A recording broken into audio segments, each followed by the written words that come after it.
Hey friends, welcome to the leader of learning. हम लोग माध्यमिक शिक्षा मंडल द्वारा दिए हुए असाइनमेंट को सॉल्व कर रहे हैं। तो अभी हम लोग फिजिक्स के असाइनमेंट को सॉल्व करेंगे। तो इसमें फर्स्ट क्वेश्चन ये है कि उस भौतिक राशि का नाम लिखिए जिसका मात्रक न्यूटन पर कूलाम है। बताइए यह सदिश राशि है कि अदिश राशि। तो न्यूटन पर कूलाम ये विद्युत क्षेत्र की तीव्रता का मात्रक है और ये एक सदिश राशि है। इसी में सेकंड क्वेश्चन ये है कि एक भौतिक राशि का मात्रक फैराडे है, तो उसका परिभाषा और विमीय सूत्र लिखना है। तो विद्युत धारिता का मात्रक फैराडे होता है, तो ये उसकी परिभाषा है और ये विमीय सूत्र है।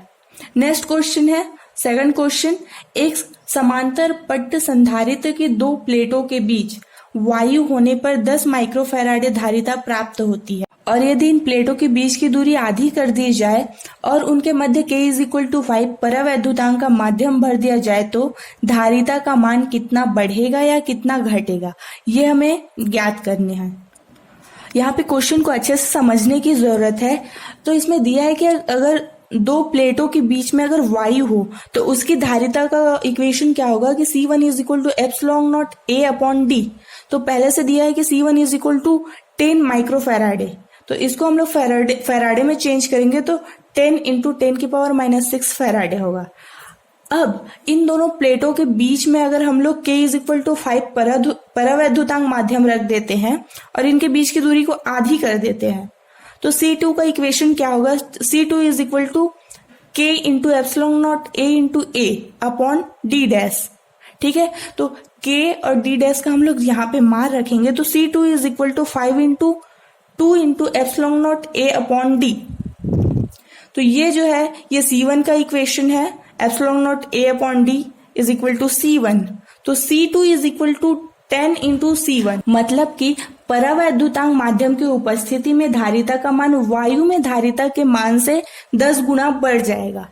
अब देखो यहाँ पे C2 = 10 C1 दिया है, तो C1 का मान क्या है, C1 = 10 × 10⁻⁶ फैराडे।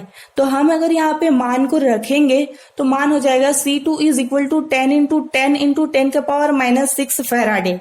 तो C2 = 100 माइक्रोफैराडे। अगर मान निकालना चाहोगे तो ये निकल जाएगा, तो यह उसका आंसर हो जाएगा। नेक्स्ट थर्ड क्वेश्चन है कि किसी आवेशित चालक प्लेट के पास एक धन आवेशित बिंदु आवेश प्लस चार्ज रखा जाता है। तो ये क्वेश्चन है कि बिंदु आवेश से निकलकर आवेशित प्लेट के पृष्ठ तक जाने वाली विद्युत बल रेखाएं खींचिए। ये देखो, ये आवेशित प्लेट है और ये चार्ज है, प्लस चार्ज है। तो हम लोग ये पहले से जानते हैं कि जो प्लस चार्ज रहता है उसमें बल रेखा प्रारंभ से अनंत की ओर जाती हुई प्रतीत होती है, और वही अगर माइनस चार्ज रहता है तो बल रेखाएं अनंत से प्रारंभ की ओर आती हुई प्रतीत होती है। तो इस वाले कंडीशन में बल रेखा इस प्रकार खींची जाएगी। इसी में सेकंड क्वेश्चन है कि आवेशित प्लेट के पृष्ठ पर विद्युत क्षेत्र की तीव्रता हेतु व्यंजक ज्ञात कीजिए।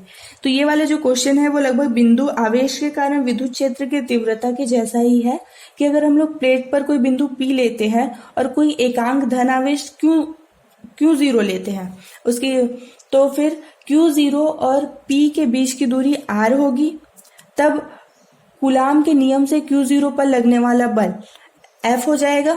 तो F का मान ये समीकरण 1 दे देंगे। फिर विद्युत क्षेत्र की तीव्रता E = F/Q0। ठीक है, तो समीकरण 1 से यहाँ पे हम लोग F का मान रख देंगे तो फिर Q0 कट जाएगा, तो फिर E = 1/4πε0 Q/r² न्यूटन पर कूलाम हो जाएगा। तो ये उसका इक्वेशन हो जाएगा।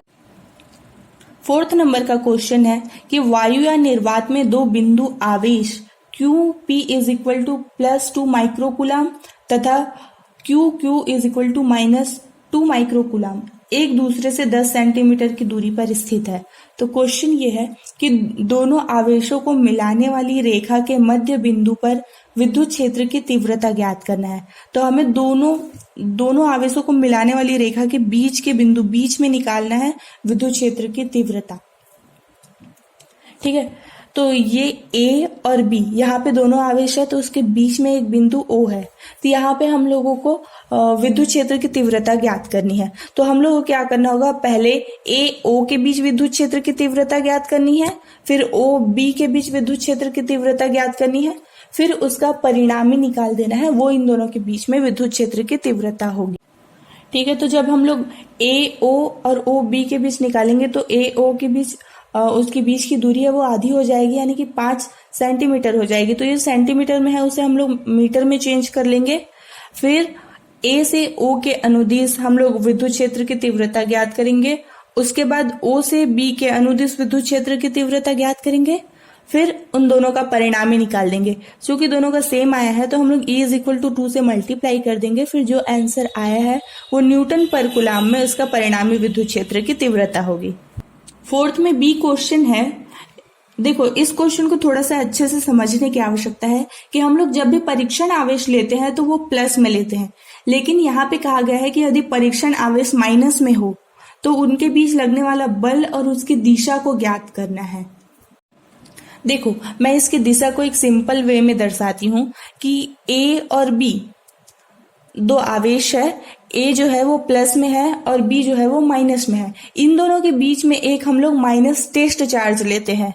तो बी में जो माइनस चार्ज है उससे प्रतिकर्षित होकर ये ए की ओर जाएगी, और ए में जो प्लस चार्ज है उससे आकर्षित होकर भी ये ए की ओर ही जाएगी। तो इसकी दिशा क्या हो गई? बी से ए की ओर हो गई। ठीक है, दिशा समझ में आई। अब हम लोग इसका बल निकालेंगे। तो यहाँ पे परीक्षण आवेश दिया है और E का मान हमने अभी अभी निकाला है।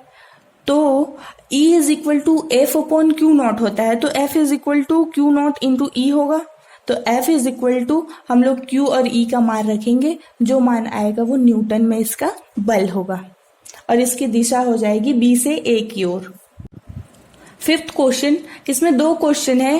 फर्स्ट क्वेश्चन यह है कि बिंदु आवेश विभव व विद्युत द्विध्रुव निकाय के कारण विद्युत विभव में 2 अंतर लिखिए। ठीक है, तो इस क्वेश्चन को पहले सॉल्व करते हैं कि बिंदु आवेश के कारण किसी बिंदु पर विद्युत विभव, इसका इक्वेशन होता है V is equal to 1/4πε0 into Q upon R।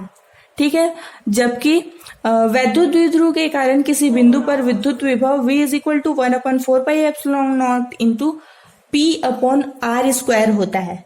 तो आप ये बिंदु आवेश के कारण विद्युत विभव देखेंगे तो यहाँ पर जो है विभव R पर डिपेंड करता है, क्योंकि Q तो कांस्टेंट रहेगा। लेकिन जब वैद्युत द्विध्रुव में विद्युत विभव देखेंगे तो वो P और R दोनों पर डिपेंड करता है। इसी में आगे क्वेश्चन है कि एक विद्युत द्विध्रुव के बढ़ाए गए अक्ष पर स्थित किसी बिंदु पर विद्युत विभव हेतु व्यंजक भी प्राप्त कीजिए।